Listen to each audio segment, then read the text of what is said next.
en todos los tejidos. En tal sentido, ese líquido que no puede salir, pues se acumula en algunos lugares del cuerpo, lugares vitales como los pulmones, y el paciente podría ser, por sobrecarga de agua o sobrecarga de volumen, podría ser un edema de pulmón. Ok. Esa es una de O las sea, que puede funciones. morir.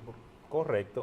Ok. Es una de las funciones del riñón que se van perdiendo, que es la cantidad de la cantidad de la posibilidad de eliminar la cantidad de agua, pues no puede eliminarla adecuadamente y el paciente pues se hincha y hace edema de pulmón. Otra condición es la acumulación de sodio, la Entiendo. acumulación de potasio, que deben ser excretados también a través de los riñones. También cabe mencionar que el riñón tiene algunas funciones biológicas importantes, como son, por ejemplo, la producción de un metabolito o digamos una prohormona que ayuda a la estimulación de calcio y a la producción de calcio en el riñón, se produce en el riñón y va al hueso y produce una importante acumulación de calcio. Por consecuencia, el riñón que se hace insuficiente, pues pierde esa capacidad y los problemas óseos o de hueso, las fracturas se hacen comunes. Ok. ¿Mm? Así también el riñón produce otra sustancia que es la eritropoyetina. La eritropoyetina es una sustancia que se encarga de la producción de glóbulos rojos. Okay. Es decir, que cuando hay insuficiencia renal, Wow. la producción de glóbulos rojos disminuye porque esta prohormona que estimula a través de la médula del hueso, estimula la producción de glóbulos rojos, pues disminuye. Por vía de consecuencia el paciente hace anemia. Doctor, pues son múltiples los daños que sufre una persona cuando hay insuficiencia renal. Es correcto. Fíjate que el riñón es un órgano muy importante. Wow. Es decir, que cuando el riñón se daña, pues muchas funciones se pierden y el paciente entra en este tipo de condición que se llama síndrome urémico por la acumulación de todas esas sustancias que el riñón generalmente no puede eliminar. Doctor, y cuando esa persona ya lamentablemente tiene la enfermedad, ¿dónde tiene que acudir? Fíjate, cuando el paciente ya presenta un grado variable de esta patología, y establezco el asunto de grado variable, porque depende mucho de digamos, los valores de laboratorio. Hay laboratorios que son específicos, que establecen el fallo renal y lo gradan, es decir, establecen en qué grado se encuentra el fallo renal crónico. Okay.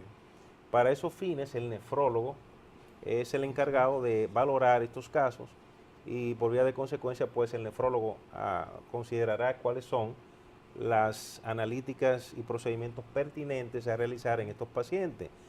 Un procedimiento o analítica muy importante de laboratorio que se manda a hacer al paciente es la depuración de creatinina en orina en 24 horas. Okay. Esta técnica trata de determinar, digamos, el fallo renal crónico se establece sobre la base de eso y en qué grado se encuentra el fallo renal crónico.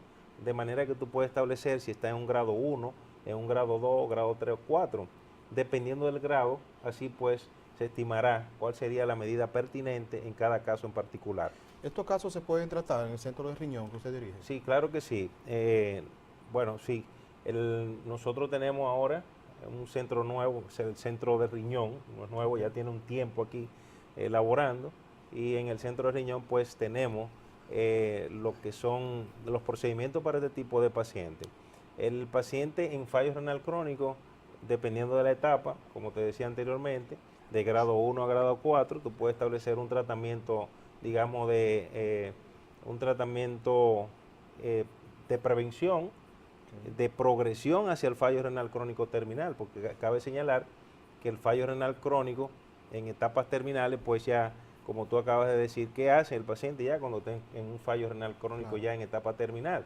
Pues desafortunadamente el paciente requiere un tratamiento de sustitución de la función de sus riñones. Ese tratamiento de sustitución se establece sobre la base de 3 condiciones. O el paciente hace hemodiálisis, que es lo que ustedes acaban de observar en pantalla, en donde a través de un riñón artificial, como se observa ahí, tenemos una máquina de circulación extracorpórea que busca, digamos que la extracción de la sangre y pasarla a través de un filtro, que es el riñón artificial, también conocido con el nombre de hemodializador, y es ese filtro o riñón artificial que establece la eliminación de los tóxicos y digamos, el exceso de agua. De manera que la ultrafiltración y la ósmosis inversa es lo que busca, y la difusión de partículas simples es lo que busca este tipo este tipo de procedimiento. De manera que ahí tenemos uno de los procedimientos que se realizan, pero otro procedimiento que busca la sustitución de la función de los riñones es la diálisis peritoneal, que también tenemos, digamos que tenemos esta opción de tratamiento en los pacientes, un tipo de diálisis diferente, un tipo de diálisis en la cual no se utiliza sangre, sino soluciones especiales que se administran a través de un catéter. Ese catéter se llama catéter Tenkov. A través de ese catéter, pues esta sustancia o estas soluciones se instilan o se introducen dentro del abdomen del paciente, de manera que el peritoneo, esa membrana que recubre todos los intestinos, es la que hace la función de filtración, en este caso en particular. También el centro de riñón pues cuenta con esta posibilidad de tratamiento. Otra posibilidad de tratamiento para este caso, ya cuando el paciente ya ha progresado, digamos, hacia la etapa terminal, entonces el trasplante de riñón. El centro de riñón, pues también tiene la posibilidad de ubicar al paciente en lista de trasplante para posteriormente, pues, trasplantar al paciente, que es la última y mejor opción de tratamiento para este tipo de pacientes. Wow. En el caso de que tenemos un paciente que todavía no cae en el fallo renal crónico, lo que nosotros llamamos paciente en etapa de prediálisis, es un paciente que tiene elevación de tóxico, pero no tan importantemente como para producir sintomatología en estos pacientes. Por vía de consecuencia, en este tipo de pacientes, pues nosotros lo que hacemos es darle un seguimiento para evitar que el paciente caiga en fallo renal terminal con requerimiento de diálisis. Entonces ahí establecemos medicamentos, dietas y otro tipo de procedimientos que no son invasivos en la intención de evitar la progresión hacia el fallo renal crónico terminal. Ok, doctor, esta conversación, esta entrevista es sumamente interesante. Para las personas que quizás nos sintonizaron en esos instantes, en esta noche estamos conversando con el doctor Juan José Pérez, quien es especialista en medicina interna y también nefrólogo. Con el mismo hemos estado conversando de los problemas renales crónicos, las consecuencias de esta enfermedad y cuáles son los tratamientos. Doctor, continuando con esta interesante conversación, antes de pasar con las llamadas, ¿cuáles son el tipo de alimentación que provoca prácticamente este tipo de enfermedad? ¿Cómo llega la persona a esta enfermedad tan terrible que es la insuficiencia renal crónica? Bien, un riñón sano, un paciente con un riñón sano puede comer cualquier tipo de alimento. Se entiende que la parte más importante en estos pacientes que ya entran en el fallo renal crónico y como digamos una generalidad, es importante tomar en cuenta el consumo del sodio, y bajar un poquito el consumo de sal, quitar el salero un poquito de la mesa, en virtud de que esto empeora la condición de los pacientes renales, pues aquellos pacientes que toman o consumen mucho sodio, pues por necesidad y por vía de consecuencia deben consumir una mayor cantidad de agua. Doctor, escúchame ahí mismo en ese orden, antes que se me olvide la idea. ¿Cuál hace más daño, la sal o la soda al riñón? Ha sido un motivo de discusión y de conversación el asunto de la soda, te refiere a los refrescos. Seguro. Sí, los refrescos, sí. Porque no es una pregunta muy común en las consultas de medicina interna, la consulta de nefrología, la consulta de urología, de si los refrescos hacen daño al riñón. Realmente no es así, no se ha estipulado, no se ha... Espérate, dígamelo de nuevo, ¿cómo es? Que no se ha establecido al suegro mío, oiga esto, repito, doctor. ¿Cómo? Con certeza, ciertamente, desde el punto de vista científico, no se ha establecido que... Está hablando un nefrólogo, oiga bien. De hecho, ha habido alguna controversia en términos de algunos, digamos, y esto no es comercial, con algunos refrescos, específicamente el Sprite, que establece que el uso del bicarbonato de sodio pues evita la formación de cálculos. Fíjate qué paradoja. Qué paradoja, sí, porque pues siempre se ha tenido la idea, ¿no?, de que el consumo excesivo de refresco pues produce este tipo de bebidas bicarbonatadas, pues produce alguna condición renal, pues no es así. Entonces la sal es más dañina que... La sal sí. Ahora, hablando de lo que produce, digamos, la etiología del fallo renal crónico, pues son múltiples las etiologías del fallo renal crónico. Desde una infección de vía urinaria, hasta la formación de cálculos por la pobre ingesta de agua, por ejemplo, son razones para que se produzca una insuficiencia renal crónica obstructiva, por ejemplo. También algunas condiciones, digamos, congénitas, como es el caso de los pacientes que tienen pues riñones poliquísticos, es decir, paciente que tiene muchos quistes en los riñones, una condición de nacimiento que hace que el paciente pueda hacer una insuficiencia renal crónica. Ahora, cabe señalar la importancia que tienen dos patologías universalmente muy frecuentes en todo el mundo y a la cual pues República Dominicana no escapa, y son la hipertensión y la diabetes mellito tipo 2. Wow. Son estas dos patologías que se establecen como, en términos porcentuales, digamos que un 40 a 45% de la población en sentido general pues padece de insuficiencia renal crónica debido a los antecedentes de ser un paciente hipertenso o diabético que al final pues desarrollan una insuficiencia renal crónica, lo que se conoce con el nombre de glomerulopatía hipertensiva o una glomerulosclerosis diabética. Okay. Y estos pacientes pues al final terminan haciendo algún tipo de fallo renal crónico en grado variable. Okay. Entiendo como conveniente y pertinente que esos pacientes que son hipertensos y que son diabéticos pues acudan en etapas tempranas a ver el especialista en los riñones, en este caso el nefrólogo. También considero muy importante como, digamos, medida de prevención, y esta palabra de prevención, en este caso en particular, hay que hacer mucho énfasis, porque tomando en cuenta esta patología y analizando en etapas tempranas las condiciones que pueden acarrear el fallo renal crónico y preveniendo la posibilidad de que estos pacientes caigan en fallo renal crónico, es correcto una correcta, valga la redundancia, una correcta o un correcto control de estas dos patologías. Es decir, si un paciente es diabético, es correcto el control glicémico del paciente, okay, el control metabólico de la azúcar, de manera que pues el paciente no haga el fallo renal crónico. Okay. Independientemente de que se tomen las medidas, en muchas ocasiones se toman las medidas que son pertinentes, e inexorablemente el paciente termina haciendo el fallo renal crónico.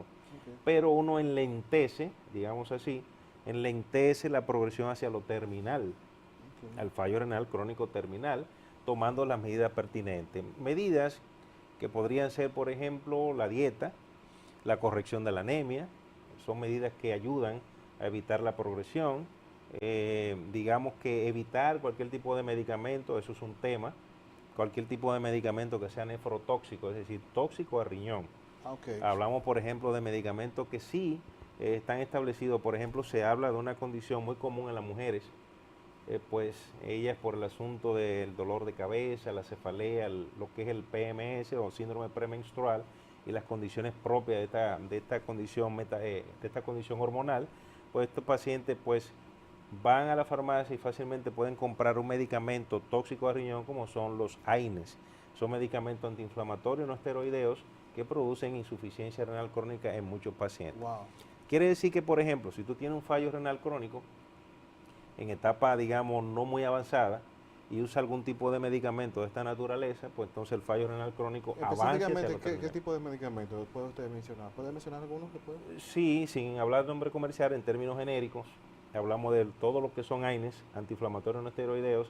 Me refiero a medicamentos como el ibuprofén, como por ejemplo la aspirina, como el diclofenac. Son medicamentos que son analgésicos antiinflamatorios que tienen como efecto colateral producir fallo renal crónico. Un paciente que ya tiene cierto grado de fallo, si tú usas el medicamento, pues eso lo que hace es avanzar más el fallo renal crónico. Doctor, por consecuencia, tiene importancia conocer la función del riñón, valorar cómo anda la función de tu riñón y posteriormente entonces pues utilizar esas medidas a los fines de prevenir. Ok, doctor, vamos ahora con la anuencia suya a recibir algunas llamadas. Señor, vamos a habilitar el teléfono para las personas que están en los diferentes hogares de la provincia de Martina Sánchez y el mundo que nos está observando a través de las redes sociales.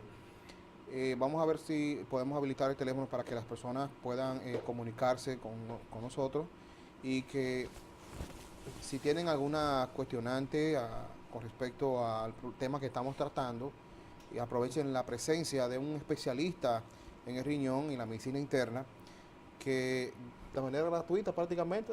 Vamos a escuchar las orientaciones del doctor José. Vamos a ver si tenemos habilitado el teléfono. Adelante, vamos a ver 584-1414 disponible para que usted pueda comunicarse con un servidor y cualquier pregunta que usted tenga. Vamos a ver, buenas noches. Buenas noches, Carlos Maide, pues mi aquí de llama. Ajá, adelante. Vamos a ver, Juan. Preguntarle al doctor que mi esposo es diabético, Ajá. tiene la pierna mocha, entonces de ahí para acá me ha caído un año orine que tiene como 5 meses que no habla de medicamento de Vale, que si eso le puede suceder.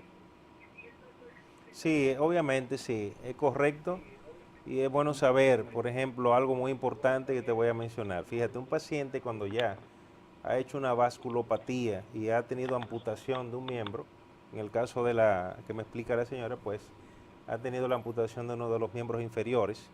Este paciente ya cuando hay vasculopatía y hay retinopatía, porque cabe señalar lo siguiente, la diabetes mellitus es una patología sindrómica o multisistémica que daña muchos órganos.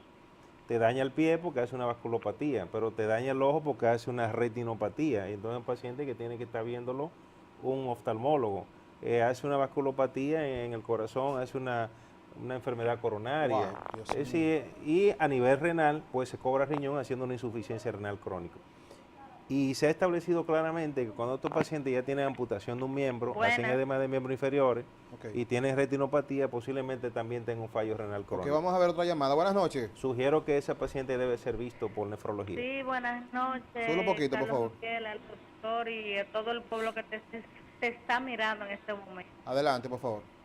Me gustaría preguntarle al doctor, el otro día yo fui a un centro médico porque me sentía dolor de pecho y de cabeza, pensé que era la presión. Cuando fui, me tomaron mi presión, la tenía muy bien. Luego me hicieron un hemograma en el cual salí con los glóbulos blancos en 19,000. Wow. Luego me hicieron una sonografía en la que me dicen que tengo un poquito de arenilla en los riñones, pero no una cosa del otro mundo. Y me gustaría saber si esto es un motivo para subir tanto los glóbulos blancos. Gracias. Ok, gracias. Mira, la elevación de glóbulos blancos en el hemograma, se conoce con el nombre de leucocitosis, es una condición a valorar. Leucocitosis. Leucocitosis es una elevación de los glóbulos blancos. Si hay elevación de glóbulos blancos implica que los soldados del cuerpo entraron en función porque una bacteria entró y entonces esa bacteria, los glóbulos blancos salen a combatirla y se elevan en sangre. Entiendo que lo que debe investigarse en ese caso en particular sería una infección de vía urinaria que nada tiene que ver el asunto de la elevación de glóbulos blancos, reitero, con relación a lo que es la arenilla. Dicho sea de paso, un término mal empleado, porque o hay piedra o no hay piedra, pero de arenilla, eso no, uno no va a la playa y coge arenilla. Ok, vamos a otra llamada. Buenas noches, por favor. Buenas noches. Ajá. Mi pregunta es, mi esposa está ¿cómo te digo? Está operando la vesícula Ajá. y yo quiero saber más o menos qué medicamentos tendría que tomar, qué tiempo. Bueno, es una pregunta que no es de nefrología, pero es de medicina interna, entonces ya la voy a contestar. Claro, ok. Esa es la ventaja de hacer medicina interna. Sí. Mira, ella le hicieron una colecistectomía, es la extirpación quirúrgica que ahora se hace muy bien por la paroscopía de la vesícula. Estos pacientes al cabo del tiempo pueden hacer lo que se llama una gastritis alcalina y entonces eso amerita o requiere en muchas ocasiones medicarse con medicamentos para evitar que esto se dé, como son medicamentos digamos como el omeprazol, como el lansoprazol, para evitar este tipo de condición. Recuérdate que la vesícula lo que hace es que acumula la bilis, entonces la bilis, cuando uno hace una carga, una ingesta importante de grasa, pues lo que hace la bilis es que va y emulsifica la grasa, la pone compacta para poderla defecar, ya no tiene la bilis. Entonces ya eso en alguna de alguna manera podría ocasionar algún tipo de condición. El dolor podría ocurrir después de la cirugía y posteriormente pues una gastritis alcalina, por lo que te acabo de mencionar, pero no tiene otra connotación de mayor importancia. Ok, otra llamada. Buenas noches. Sí, buenas noches.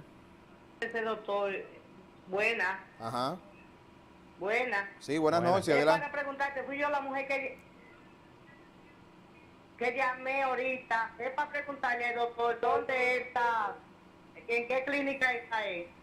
Sí, mira, muy importante. Nosotros tenemos en la actualidad, hay un centro que está en la Próxima Policlínica Unión, ahí. próximo al Policlínico La Emilio Conde. Unión, en la Emilio Conde, número 21. O sea, al lado de Eh, Policlínica Unión, ahí usted va, el centro de riñón. Exactamente. En ese centro, pues, nosotros trabajamos todo lo que son patologías de riñón, en sentido general, desde una infección de vía urinaria, desde cálculos renales, desde una insuficiencia renal crónica, el manejo de hipertensión Ok. arterial, el seguimiento de pacientes en fallo renal, en sentido general, y Vamos a todo otra lo llamada. que es tratamiento de Vamos. función renal. 2 llamadas más y cerramos con este. Vamos a verla. Adelante, buenas noches. Sí, buenas. Sí, bueno, Adelante, por favor. quiero, doctor. Ajá. Hello. Sí, le escuchamos, distinguida. Adelante, por favor. Yo quiero saber, doctor, que yo tengo una hija que sufre de los riñones, tiene piedra en los riñones, y a él le gusta mucho consumir bebidas alcohólicas como cerveza y alcohol. Repita la pregunta porque se escucha entrecortado lo que usted está diciendo, por favor. Hay como algunas diferencias. Repita la pregunta, por favor, distinguida. Se fue. Me parece que el problema de la piedra en los riñones, algo así. Sí, me parece haber escuchado que ella tenía algunas condiciones en los riñones de piedra, cálculos renales, y hablaba de la cerveza y el uso de la cerveza, algo así. Realmente la hidratación, si sirve lo que le explico, la hidratación tiene mucha importancia. Te felicito porque te veo con una botella de agua arriba todo el tiempo. Eso es correcto, Sí, porque claro. la buena hidratación es importante. Sí. El agua no mata, al contrario, te Es mantiene bien beneficioso. hidratado y es muy beneficioso. ¿Por qué se produce en la piedra? Básicamente porque el paciente no toma agua. El paciente que no hace ingesta de agua, pues la orina. Excusa, doctor. Para que usted dé la respuesta completa, a esas dos personas le dé la respuesta. Escúcheme, Manitero. Vamos con la última llamada ya, para no dejar Muy esa persona bien. en el aire ahí. Buenas noches, la última llamada, por favor. Buenas Sí, noches. buenas noches. Sí, adelante. Sí, yo te preguntarle al doctor que yo tengo una hija que tiene piedra en los riñones y a ella le gusta consumir bebidas, cerveza. Eso es la palabra. Sí. Ah, ok, muy bien. Siga ahí, que se va siga ahí. Usted verá lo que le va a pasar. O sea, está Lo bien, de la cerramos la cerve- llamada. Lo de la cerveza, un poco de importancia con la cerveza. No le voy a quitar la cerveza a la señora tan fácil, porque ayuda a eliminar una cantidad importante de agua. Es decir, la cerveza, al tener alcohol y a la cantidad de líquido que se ingiere con la cerveza, pues eso aumenta la diuresis, es decir, la formación de orina, la cantidad de orina que se elimina es aún mayor. Ahora hay que tomar en cuenta los efectos deleterios o no buenos, vamos a decirlo así, del alcohol. Entonces, en vez de usar ese tipo de bebida, yo le sugiero nueva vez, vuelvo al agua, de tomar Agua. mucha agua. 5 litros, 4 vasos de agua al día, eso es lo que debe ser. Así Y mientras es. usted se mantiene orinando de una forma clara, eso se llama hipostenuria, una orina diluida, que tú la ves blanca, eso indica el hecho de que tú estás bien hidratado. Entonces eso va a evitar que las sales que tiene la orina, las sales de fosfato, las sales de calcio, se precipiten, es decir, que se peguen y hagan la formación de cálculo, que puede ser a cualquier nivel, como que puede estar en la pelvis de riñón, como que puede estar en el tercio medio, en cualquier lugar se puede formar la piedra. Un cálculo da motivo a la formación de una insuficiencia renal crónica, a que se produzca una insuficiencia renal crónica con el tiempo. Pasa de lo agudo a lo crónico, porque lo primero que pasa es que se obstruye la salida de la orina, el riñón se Ay, hace ay, hidronefrótico, ay. No me y recuerda el de riñón eso, en ¿no? el tiempo, si eso pasa, pues se daña. ¿me Ay, entiendes? santo, Dios, eso me recuerda a Y mí. eso es muy problema. importante conocerlo. Doctor, de verdad que para mí ha sido un placer conversar con usted. No, el placer es mío, de verdad. Muchísimas El tiempo gracias en televisión por tu invitación. es Tremendo. Y de verdad quisiera tratar otros temas con usted, pero tenemos otros compromisos. Y tenemos que culminar por esta noche. Vamos a invitarlo ya para otra ocasión. Estamos a tu entera disposición. Para mí es un gusto, un honor estar aquí en tu programa tan escuchado. Un toque de queda Que la gloria sea de Dios en la siempre. noche aquí. Para culminar, para que usted le dé la dirección una vez más. A donde lo Sí, podemos correcto. localizar. Estamos en la Emilio Conde, número 21. Ahora el centro se llama Centro de Riñón, para que se conozca allí. Allí tenemos consulta todos los días, tanto un servidor, el doctor Pérez Díaz, como también el doctor Darwin Zapata. Somos especialistas que bajamos de Santo Domingo aquí a trabajar con los pacientes de Nagua. Ok. Estamos a la disposición de ustedes y muchísimas gracias nueva vez No, gracias a por la usted, doctor. invitación que me brindas.